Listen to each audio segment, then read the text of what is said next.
สิ่งที่งดงามที่สุดในโลกได้แก่พระธรรมสิ่งที่สวยงามที่สุดในโลกได้แก่พระธรรมคำว่าความงามใด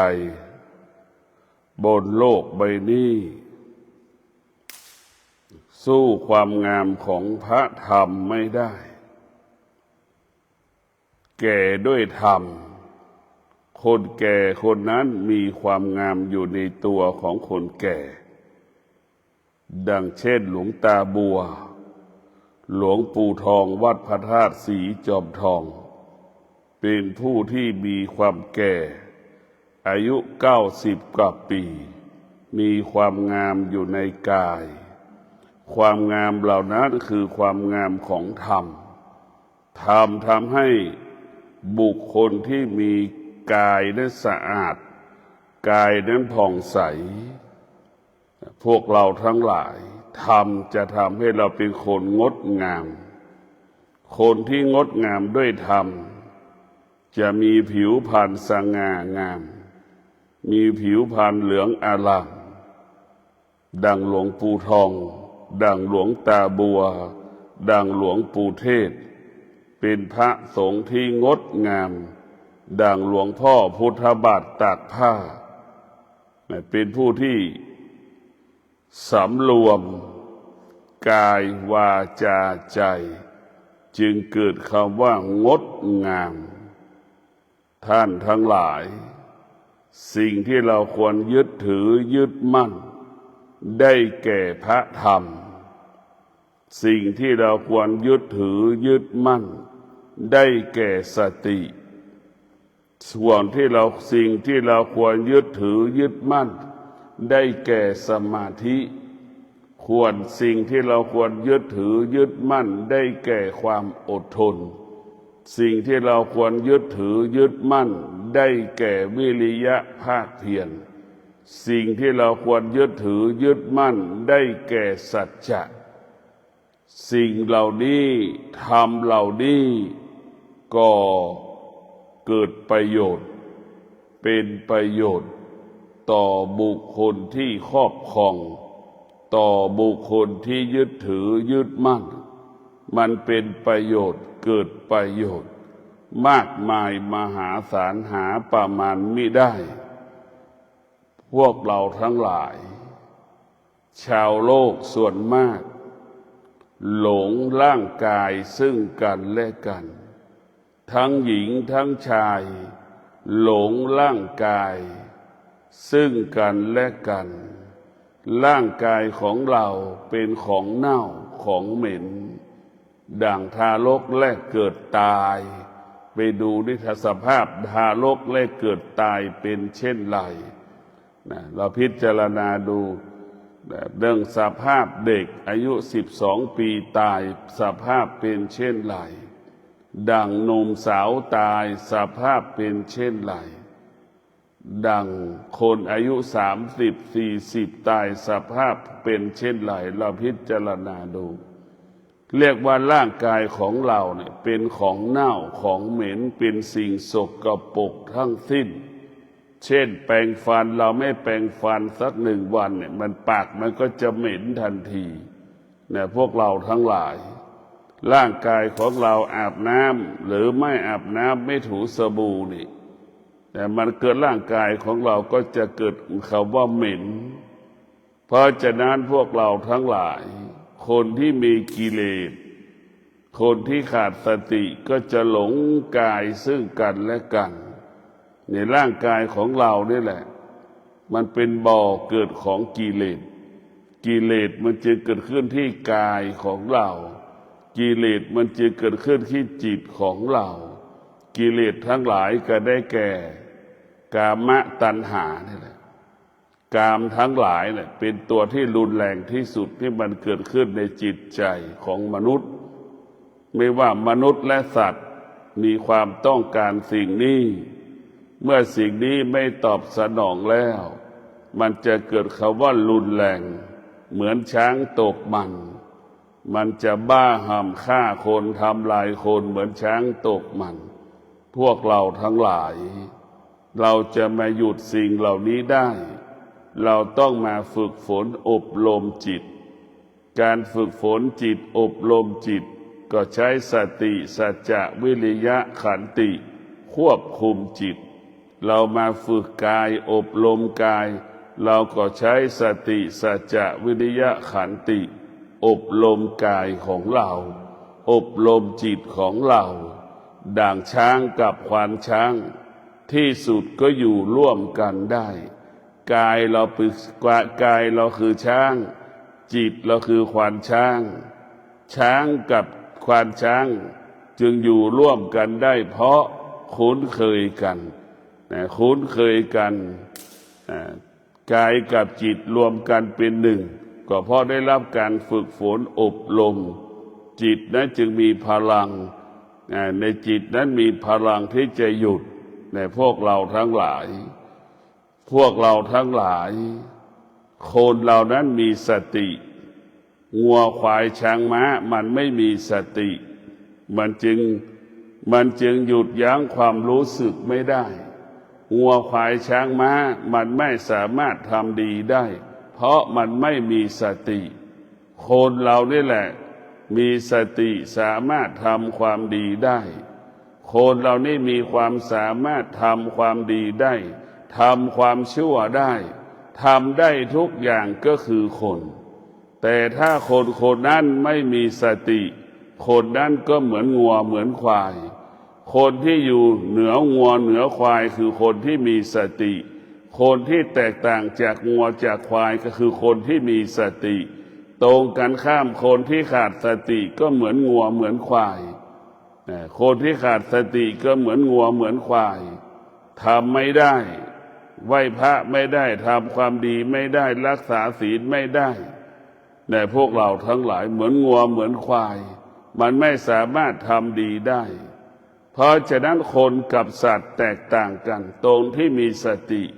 ควายมันก็มีจิตงัวก็มีจิตหมามันก็มีจิตคนก็มีจิตมนุษย์มันก็มีจิตงัวควายช้างม้ามีจิตเหมือนคนมีจิต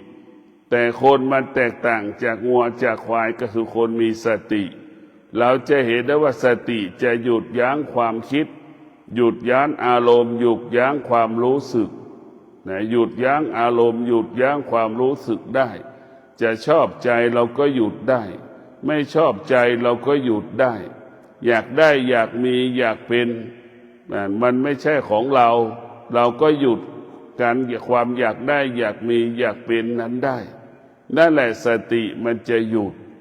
สิ่งที่เราต้องการและปรารถนาที่ไม่ถูกต้องที่ไม่ถูกต้องไม่ชอบทำแล้วมันก็จะหยุดความโลภความโกรธความหลงได้ก็เพราะสตินี่แหละจึงทำให้เราหยุดทุกอย่างคนที่มีความโลภความโกรธความหลงความอยากขาดสติก็เหมือนหมาที่มันกัดกันเหมือนงัวเหมือนควายที่มันกัดกันเราจะเห็นได้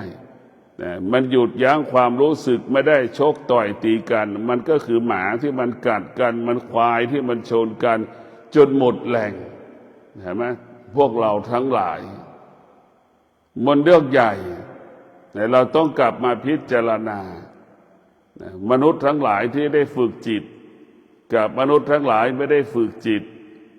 มนุษย์ที่มีสติกับมนุษย์ไม่มีสติแตกต่างกันเราจะเห็นได้ว่างัวควายช้างม้ามันคงสภาพเดิมแต่มันคงสภาพเดิมอย่างหมาที่มันกัดกันแทบจนตายแต่มันกัดกันแทบจนตายมันไม่ยอมกันนั่นแหละมันไม่มีความว่าเมตตาต่อกันเนี่ยมันทำความดีไม่ได้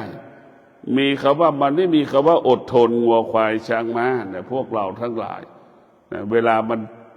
ชนกันมันไม่มีคำว่าอดทนมันไม่มีคำว่าสงสารเมตตาแต่คนเหล่านั้นมันมีเมตตาสงสารกันมันมีสติรอบด้านระลึกถึงสิ่งต่างๆรอบด้านเราจะสังเกตได้คนที่ติดคุกคือคนที่ขาดสติทั้งสิ้นคนใช้ความคิดคือคนที่ติดคุกคนที่ใช้สติคนอยู่นอกคุกในพวกเราทั้งหลาย ถ้าเรามีสติอยู่แต่มีสติมันน้อยคนที่ติดคุกนะขาดสติหมดทุกอย่างเมื่อขาดสติทุกอย่างเราก็จะไปอยู่ในคุกคนที่มีสติน้อยมีสติมากก็อยู่นอกคุกมันก็แค่นี้แหละพวกเราพิจารณาดูคนที่ขาดสติก็คือเป็นคนที่ผิดปกติไปติดคุกเป็นแม่ก็ไม่มีสิทธิ์ได้อยู่กับลูกลูกติดคุกขาดสติก็ไม่มีสิทธิ์อยู่กับแม่เห็นไหมแม่ตายลูกอยู่ในคุกก็ไม่มีสิทธิ์จะมาเผาแม่ไม่มีสิทธิ์จะมาทำบุญให้กับแม่ลูกตายในคุกแม่ก็ไม่มีสิทธิ์เห็นไหมแม่ก็ไม่มีสิทธิ์จะไปดูแลลูกไม่มีสิทธิ์พวกเราทั้งหลายคนที่ติดคุกคือคนที่ขาดสติทั้งสิ้นส่วนมากขาดสติเมื่อขาดสติแล้วมันจึงทำให้เรานั้นผิดปกติอยู่ไม่มีความสุขกินไม่มีความสุขมีแต่ความทุกข์มีแต่ความลำบากมีแต่ความอึดอัดหงุดหงิดอยู่ในจิตอยู่ในใจเราพวกเราทั้งหลายเรากลับมาสนใจใส่ใจคำสอนของพุทธเจ้าให้เราพิจารณาร่างกายของเราในร่างกายของเรานี่เป็นเช่นไร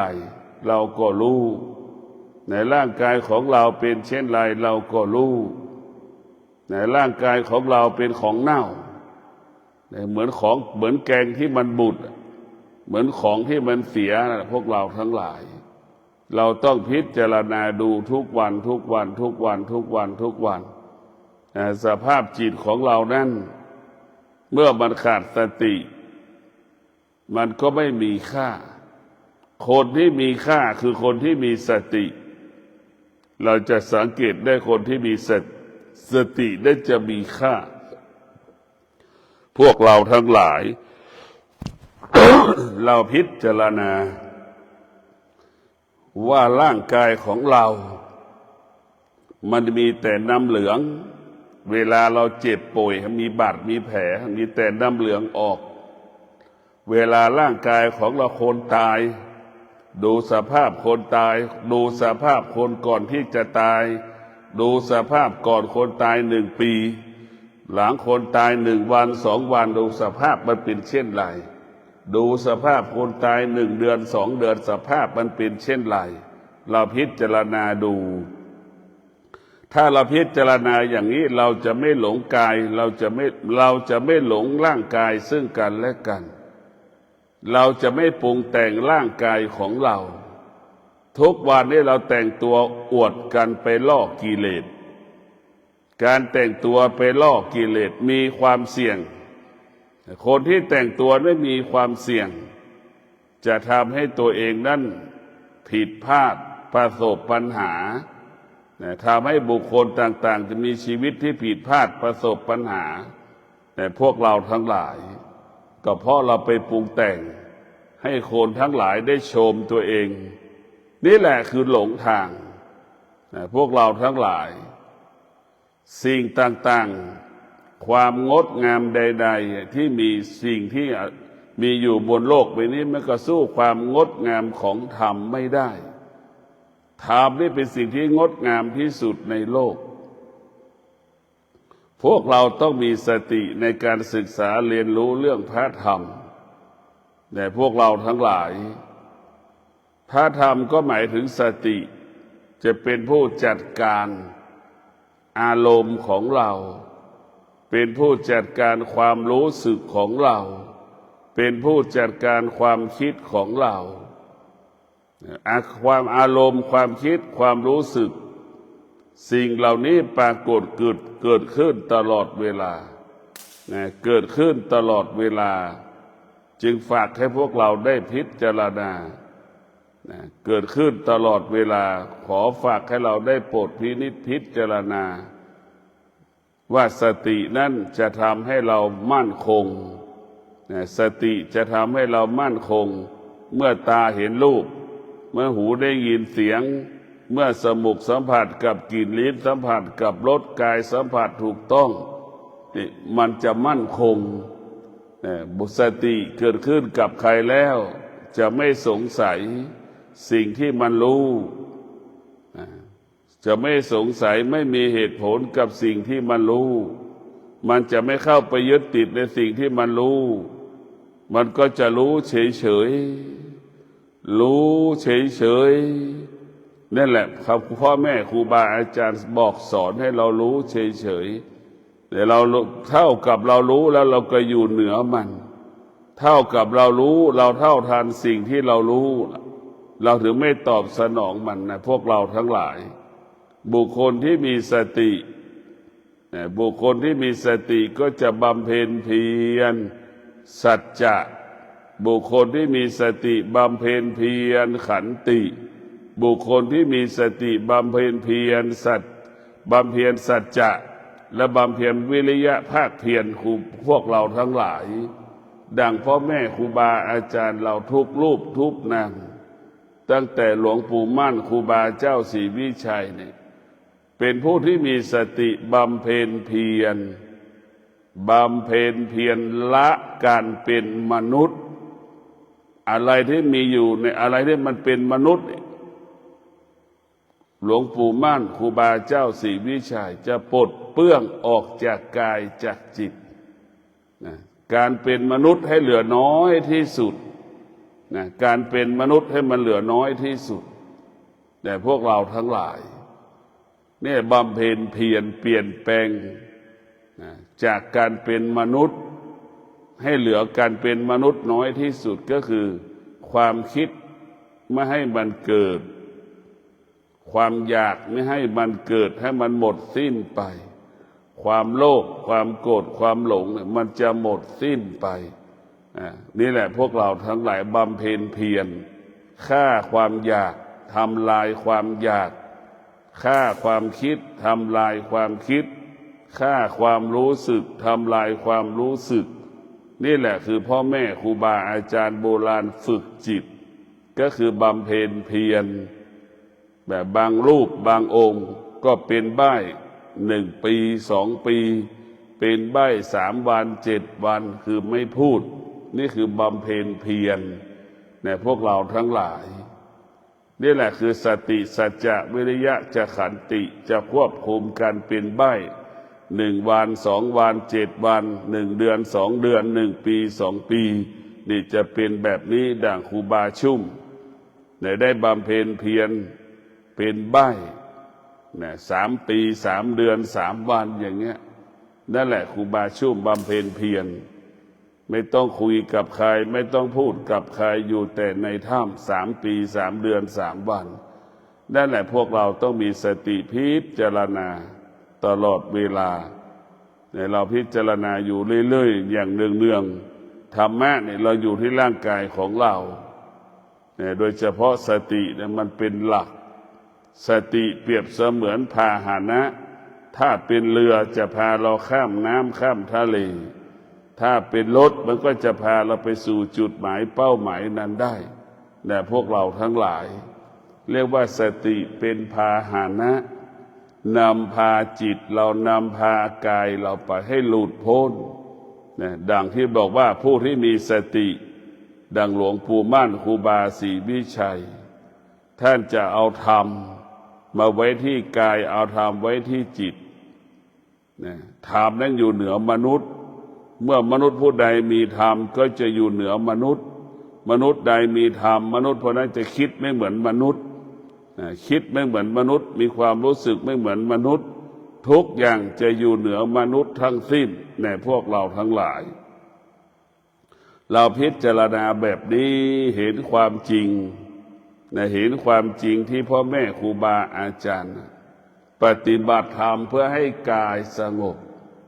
ปฏิบัติธรรมเพื่อให้จิตสงบที่เราเรียกว่าสงบรู้ไม่ใช่สงบเฉยๆสงบรู้ตัวนั้นก็คือรู้ด้วยวิชาปัญญารู้แจ่มแจ้งรู้ความจริงสิ่งที่เรารู้มันไม่เที่ยงนี่แหละรู้ด้วยวิชาปัญญารู้ว่าร่างกายของเรามันไม่เที่ยงเนี่ยรู้ด้วยวิชาปัญญา รู้ว่าร่างกายเราไม่เที่ยงรู้ว่าความรู้สึกเจ็บปวดก็ดีร้องไห้เสียใจเศร้าโศกมันก็ไม่เที่ยงแน่พวกเราทั้งหลายรู้ด้วยวิชาปัญญาก็รู้ว่าความคิดเราไม่เที่ยงเนี่ยมันจะรู้ความจริงแบบนี้จนถึงที่สุดบุคคลที่มีวิชาปัญญา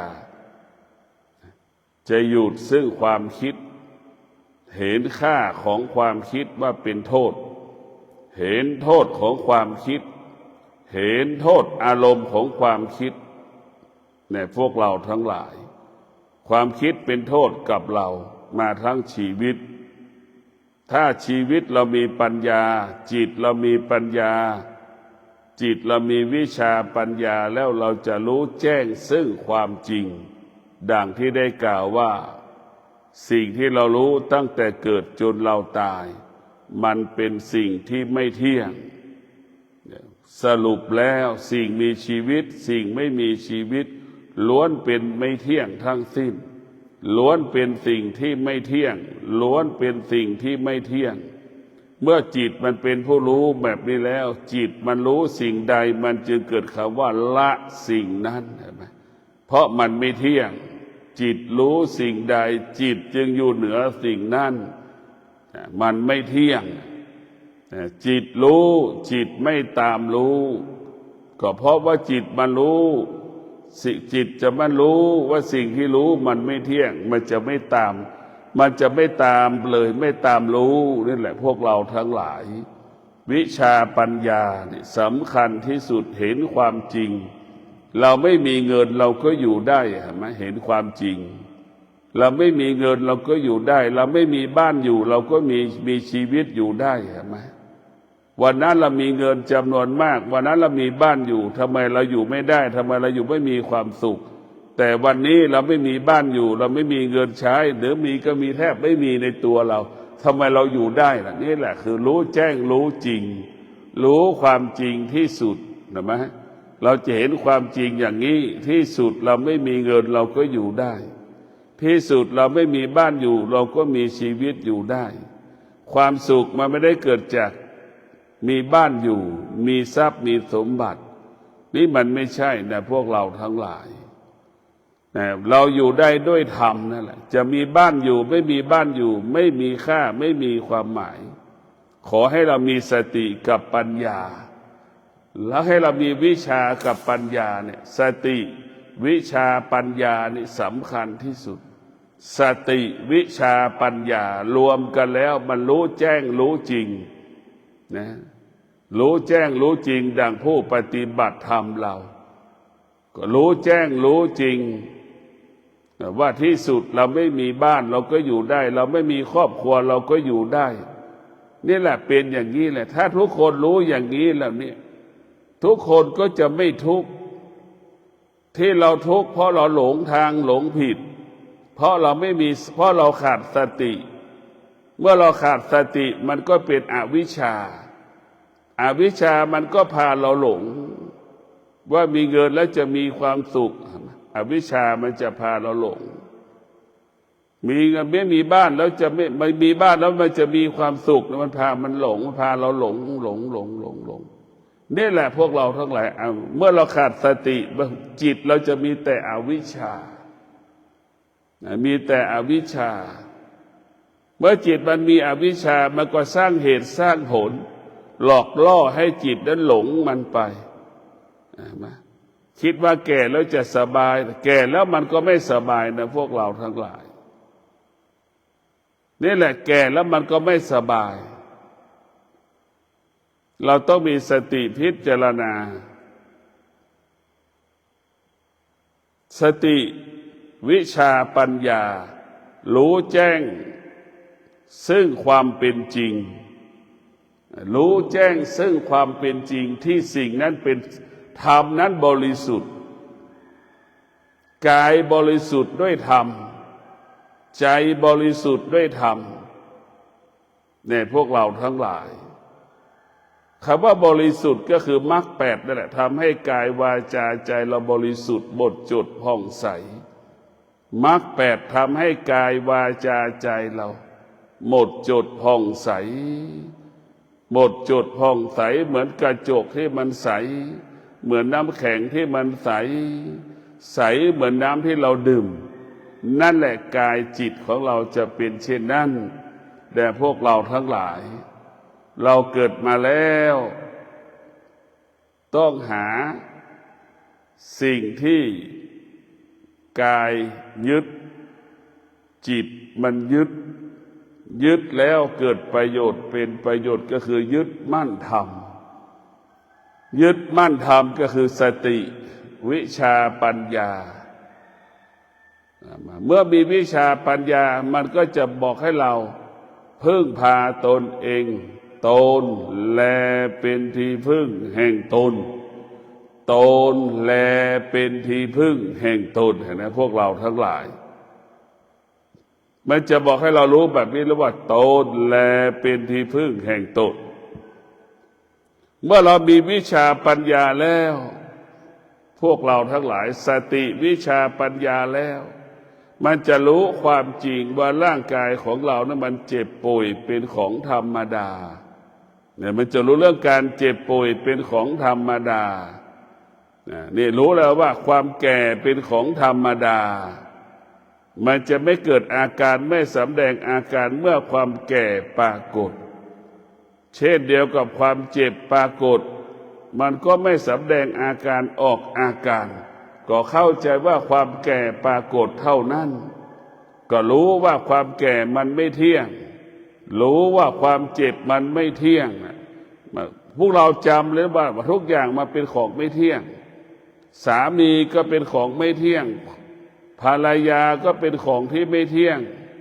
ลูกสาวลูกชายก็เป็นสิ่งที่ไม่เที่ยงเป็นของที่ไม่เที่ยงของใช้ทุกชนิดในบ้านก็เป็นสิ่งที่ไม่เที่ยงเนี่ยพวกเราทั้งหลายเป็นสิ่งที่ไม่เที่ยงเป็นสิ่งของที่ไม่เที่ยงแต่มนุษย์ทั้งหลายก็ครอบครองสิ่งที่มันไม่เที่ยงทั้งสิ้นครอบครองสิ่งที่ควบคุมไม่ได้เหมือนเราครอบครองกายเนี่ยถ้ายังมีผู้หญิงแก่ๆจำนวนมากไปดึงใบหน้าใบหน้ามันดูได้แต่เราไปดูคนที่ดึงหน้าแล้วไปดูหลังมือเขานี่กับใบหน้ามันต่างฟ้ากับดินแหละหลังมือมันอีกอย่างหนึ่งครูพวกเราทั้งหลายใบหน้าก็อีกอย่างหนึ่งสังเกตคนที่มาทำบุญวัดก็มีจำนวนมากคนแก่หลงทางก็เป็นตึงยืดหน้าใบหน้าให้หน้ามันตึงมันหน้ามันตึงได้แต่พวกเราแต่จิตมันแก่ร่างกายมันแก่มันขัดแย้งกันหมดถ้าหน้ามันตึงแล้วกระดูกมันอ่อนเหมือนเด็กอายุ18ก็ดีดิแต่ใบหน้าเราทำให้มันเหมือนเด็กอายุ18ได้แต่กระดูกของเรามันไม่สามารถทำให้เหมือนเด็กอายุ18ก็ได้ลุกก็โอยนั่งก็โอยแล้วความคล่องแคล่วว่องไวมันก็หายแล้วเนี่ยมันเป็นหลอกเราหมดพวกเราทั้งหลายคือมันเปลี่ยนได้แค่บางอย่างนะมันไม่ได้เปลี่ยนแปลงได้ตลอดเวลาเปลี่ยนได้แค่บางอย่างเปลี่ยนแปลงแค่ใบหน้าเท่านั้นการที่มีสติมันจะทำให้เรานั้นมั่นคงต่อตาที่มันเห็นรูปเพราะสติจะไปบอกให้ตาเห็นทุกอย่างให้รู้อย่างเดียวว่ามันไม่เที่ยงเห็นไหมรู้อย่างเดียวว่ามันไม่เที่ยงตาที่รู้ตาที่มันเห็นรู้อย่างเดียวคือมันไม่เที่ยง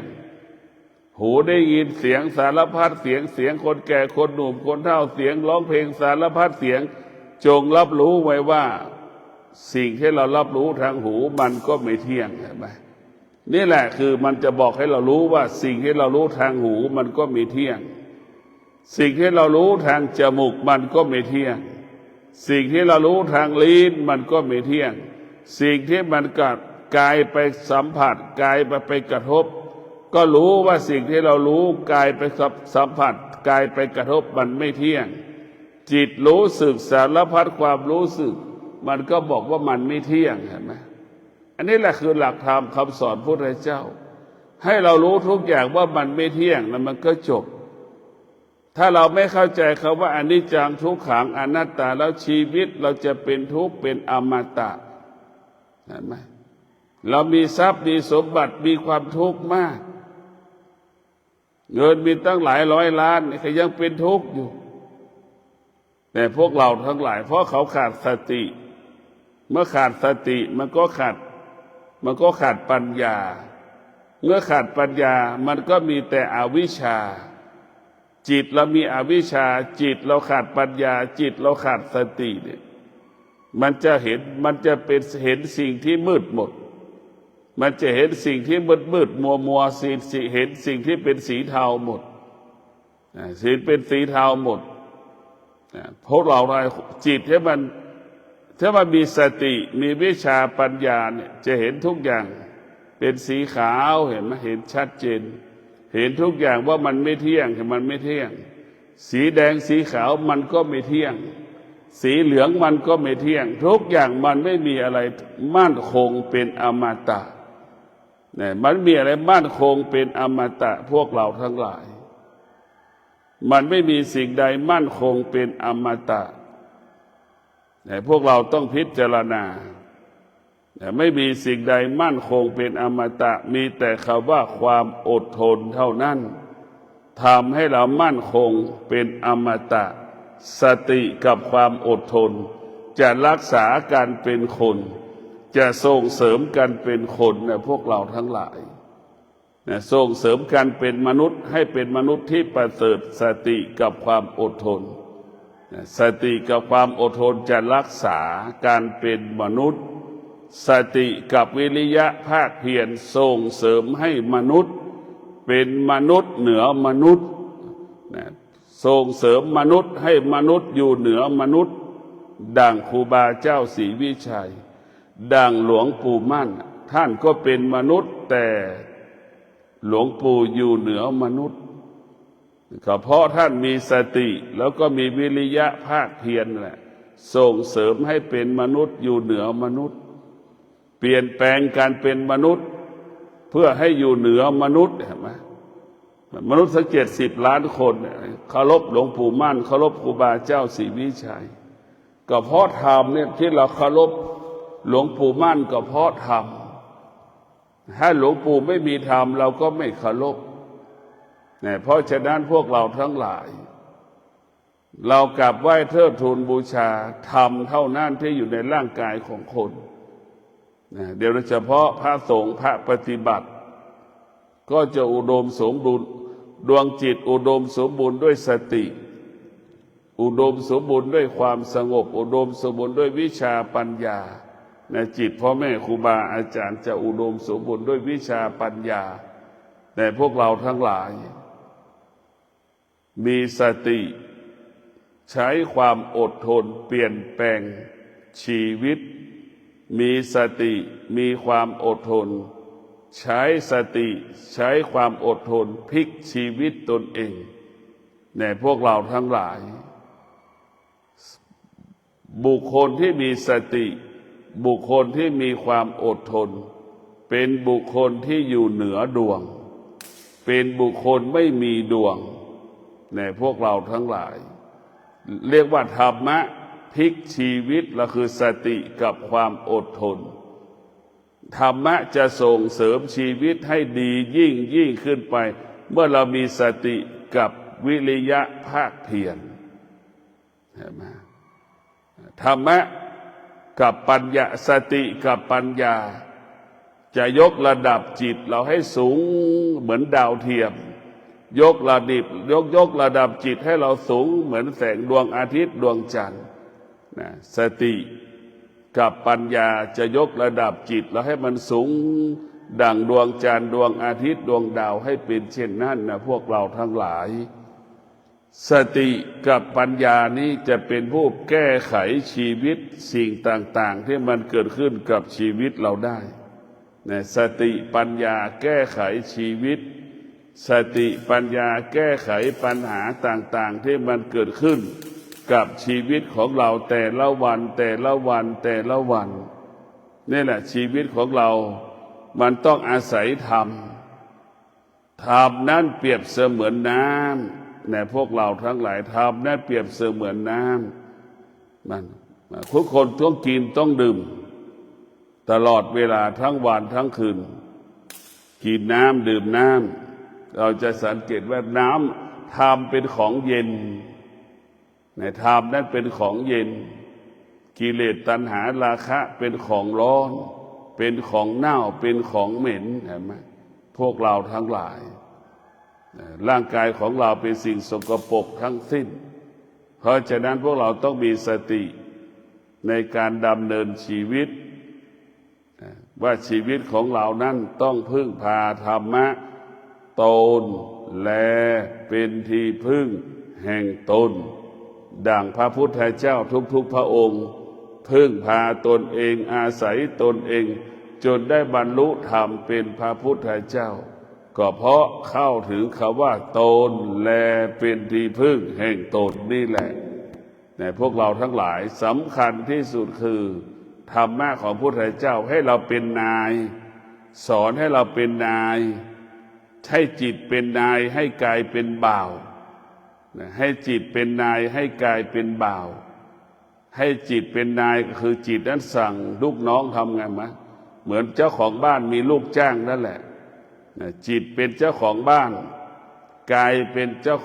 กายนั่นเหมือนลูกจ้างที่อยู่ในบ้านจิตเราจะใช้กายตลอดเวลาไม่หยุดไม่หย่อนเพราะฉะนั้นพวกเราทั้งหลายต้องมีสติอยู่กับธรรมมีสติใช้ธรรมส่งเสริมชีวิตใช้ธรรมเปลี่ยนแปลงชีวิต